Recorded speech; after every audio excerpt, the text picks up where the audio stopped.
இது வரைக்கும் எல்லாருமே என்ன தப்பா மட்டும்தான் புரிஞ்சுகிட்டு இருக்காங்க. ஆனா மிஸ் அயாசே நீங்க அப்படி இல்லன்னு நினைச்சேன். மத்தவங்களை விட வித்தியாசமா இருந்தீங்க, என் மேல அன்பு காட்டுனீங்க. மறுபடியும் போய் சொல்லி மழுப்ப பாக்குறியா? அப்படி எல்லாம் ஒண்ணும் இல்ல. இப்ப நீதான் கண்டதையும் உலக மிஸ் அயாசே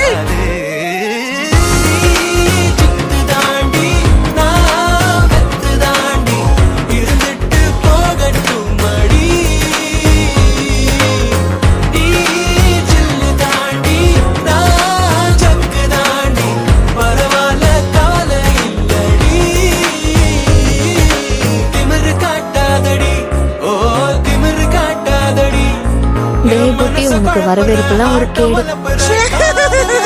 நீங்க என்ன பண்ணிக்கிட்டு இருக்கீங்க?